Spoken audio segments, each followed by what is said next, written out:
Alright guys, so another week. This video might be pretty short, and the upcoming videos, the upcoming weeks are probably going to be even shorter because we have a lot of skilling to do where we just grind out a single skill and there isn't really much for me to talk about.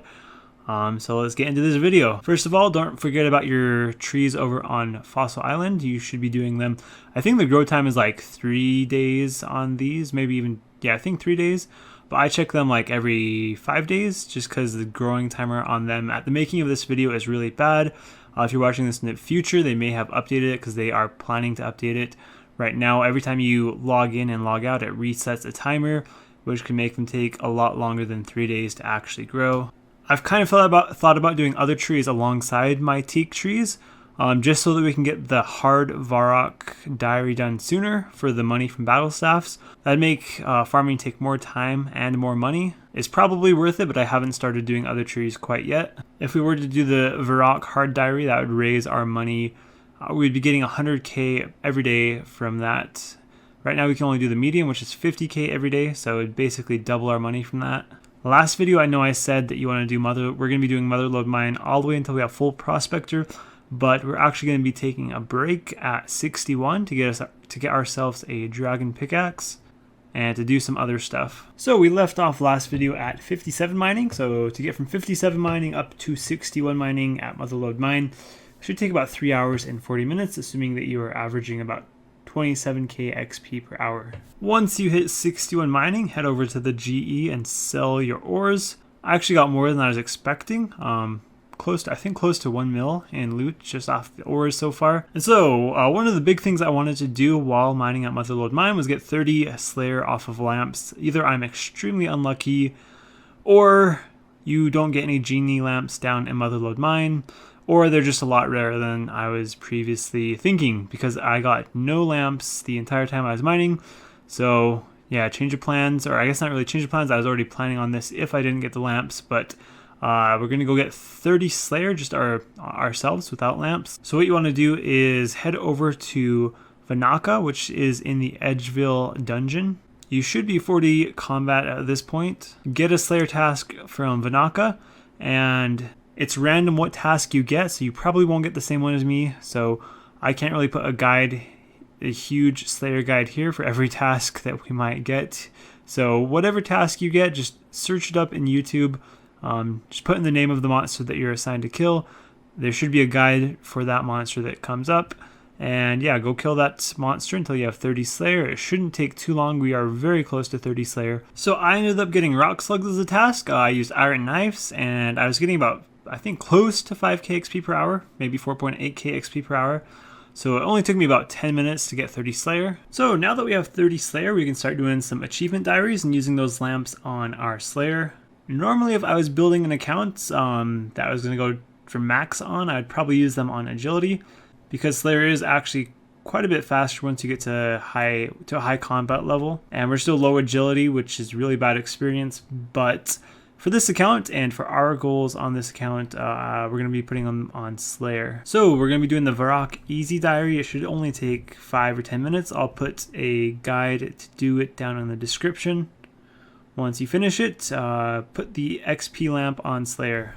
And so with finishing the easy, we now can buy 15 battle staffs from Zaf every day, which is only 25k profit, so that's not a big deal.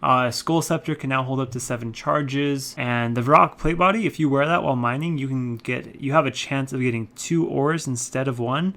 While mining up to coal. It's a 10% chance, and also while wearing it, you have a 10% chance of smelting 2 bars at once instead of 1 up to steel when using the Edgeville furnace only. Next up, we're going to be doing one small favor. We should have all the requirements, so head over to Shiloh Village where you can start the quest. I'll put a link down in the description of a guide. On my guide, I did it in 35 minutes, so there's not too much in this quest where you should be taking any longer than that. There is a couple fights where it will add a little bit of time onto the quest, but you should do this quest like in 40-45 minutes at the most. So in this clip, I'm fighting one of the monsters, or the bosses, rock monster thing.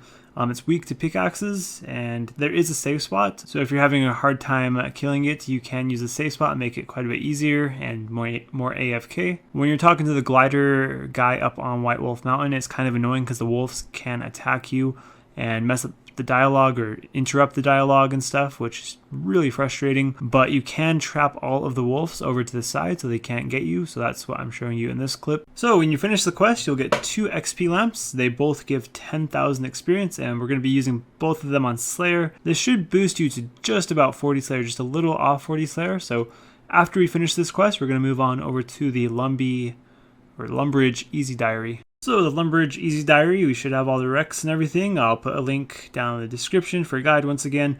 Should take you 5-10 minutes. It's really quick, just like the Varrock Easy. So once you finish that, you will get an XP lamp. Put that on Slayer, and that should boost us. Up to 40 Slayer. And other than the XP lamp, you'll get an Explorer's Ring. With the Explorer's Ring, you get 30 casts of low-level alchemy per day. You don't have to use any runes. It's just free cast of that, 30 free casts. And you also get 50% run energy replenished twice a day from the ring. So once you finish that, we're going to move on to another diary, Varrock Medium Diary. And when you finish the Medium Diary, you will get Varrock Armor 2. The Varrock Armor 2, like the first one, gives you a 10% chance of mining 2 ores, but now it's up to Mithril. Also gives you 10% chance of smelting 2 bars, up to Mithril now instead of just steel. The XP lamp is 7.5k XP, so put that on Slayer. We can now buy 30 battle staffs every day from Zaf, which is about 50k profit, so that's going to help us out quite a bit.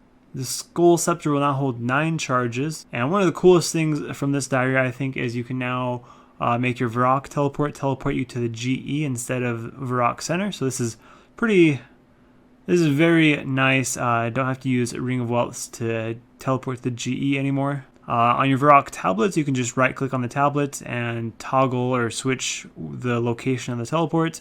If you are actually using the spell in the standard spell book, you can right click on the spell and teleport directly to either Varrock Center or the GE. And your portals in your house, we don't have these portals yet, but once we are further along, when you have teleport portals in your house, the teleport portal to Varrock, you can right click on that as well and switch your teleport. The time for the battle staffs resets at 12 a.m. GMT. So you want to make sure you get your battle staffs every day. It's pretty quick, takes a couple seconds. And because it resets at 12 GMT, you don't have to worry about getting them exactly 24 hours after buying them the previous time. You could buy some 11:55 GMT, and then 5 minutes later, when it resets, log out, log back in, and they should be available to buy again. So that makes it pretty nice. Next up, we want to make money for the Dragon Pickaxe. So if you have been doing black chins this entire time, just get to 1.4 million hunter experience. So 1.4 million experience, assuming you haven't died with a bunch of chins, you should have enough for a Dragon Pickaxe. If you don't have enough for a Dragon Pickaxe, then you will have to go a little bit further beyond 1.4 million experience if you've been doing red chins. I also don't know what experience you're going to end at, but make some money until you have enough for a Dragon Pickaxe. And once we have that, we're going to head back over to the Motherlode mine. So I was able to get from 61 to 63 mining. I have the Prospector hat, the Prospector boots, and the Prospector legs, and probably like 10 nuggets in the bank. So that's where I'm sitting at as far as nuggets. We're doing this until we have full Prospector, so that means I have roughly 50 nuggets left to go, assuming I'm remembering correctly how many is in the bank. But this should take about 2 hours and 15 minutes, assuming you're getting 29k XP per hour. Dragon Pickaxe should give us a little bit better XP per hour, because we should be getting a little bit better ores from the pay dirt. Also, I was able to do Tears of Guthix this week because I did end up getting a strength level somewhere during the week. Yeah, you want to get your rune crafting up from Tears of Guthix. So if you only have to get a little bit of strength experience, like maybe 1 strength level, then I would probably just get that strength level and then go do Tears of Guthix. But if your rune crafting level is a lot higher than your strength level, then I would just leave it be for now. Tears of Guthix is kind of helpful, but really it isn't that important. The time we're going to save from it is pretty minimal. Alright, so thank you guys for watching. I'm going to end the video here. That is the progress for this week. So watch out for the video next week. Probably going to be lots of skilling, sadly. It's probably going to be pretty short videos. Thank you all for watching, and see you next time.